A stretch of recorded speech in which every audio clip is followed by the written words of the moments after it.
This is part 2 of my spaghetti fabric video. If you haven't checked out part 1, I'll leave it here at the end of this video.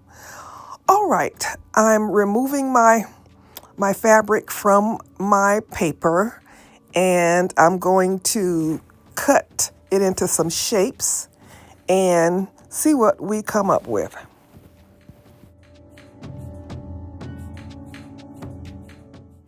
In part 1, I showed you how I laid this fabric out on freezer paper. I used the freezer paper so that it could be easy to remove the fabric after it's dried.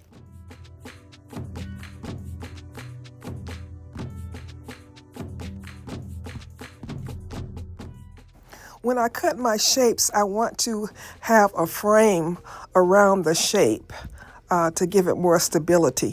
So I'm going to go through some of my previous designs that I have on wood to see if I already have something that matches. So I'm just kind of thumbing through these older designs that I have to see what matches.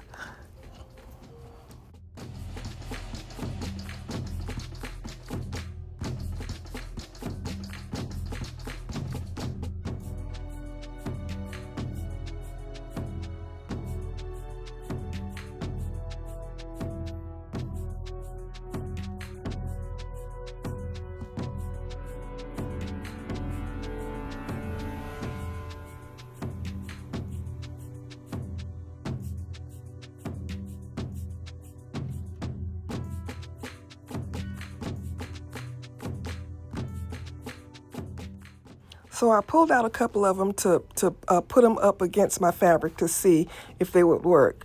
And really, none of them really worked to my satisfaction. But I decided to go with the black and gold wood.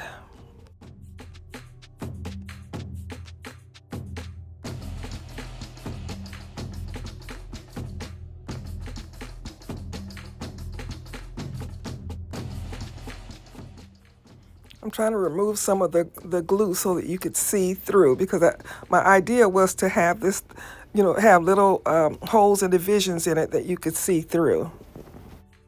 So I just designed my frames for my shapes, and I'm cutting it in my Glowforge.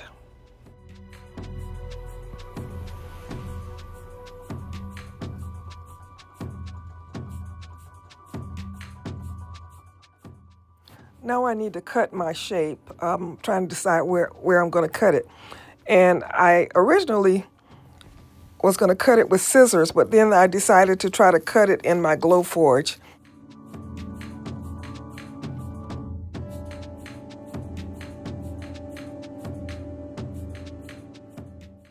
Now it's time to put my design together and see if it works.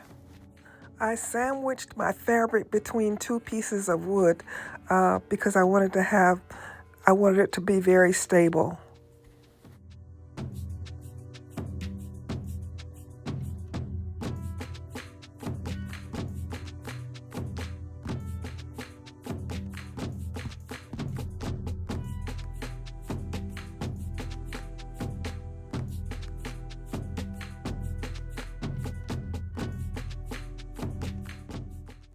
I sealed my fabric with this polyacrylic.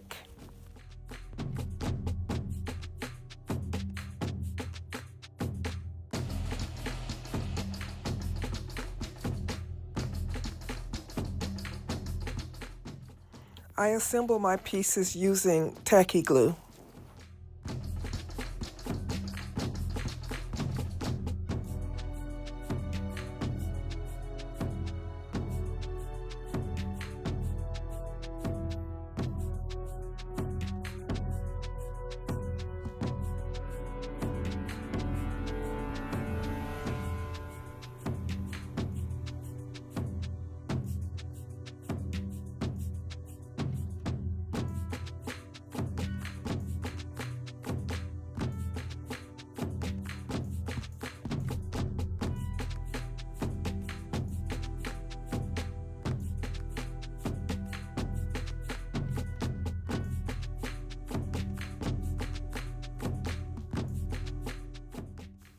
I'm going to put clamps on these until they dry.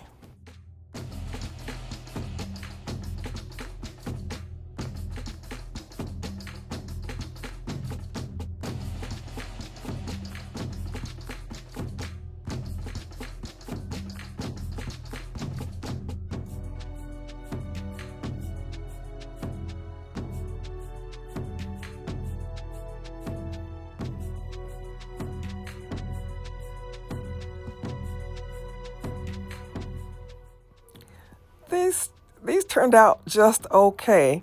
The teardrop one for me is too busy, so I decided to go with a plain black frame on the other one, and I do like the plain black frame better, but still it's too busy. I don't have enough of the see-through part that I wanted, so I may do this again and do a different lay the pattern out in a different way. But it's experimental, and I made these rectangular ones larger to see if I could get see the holes in it better. And I also have resin around the frame, which I think makes it look better. All in all, it's okay. It's not something I'm just really in love with. It's not something that I think is fabulous, but it's okay. It's something different. My motto is that we make jewelry for those who are deliberately different, and we help you do that same thing. All right, good people, you know the drill. Please give me a like, a hype, a thumbs up, a comment, subscribe if you're new here. If you're new here, I'm Sherry, owner and designer for Sherika Originals Handcrafted Gifts, where we help you create jewelry for those who are deliberately different. This is Sherry saying, as always, be blessed.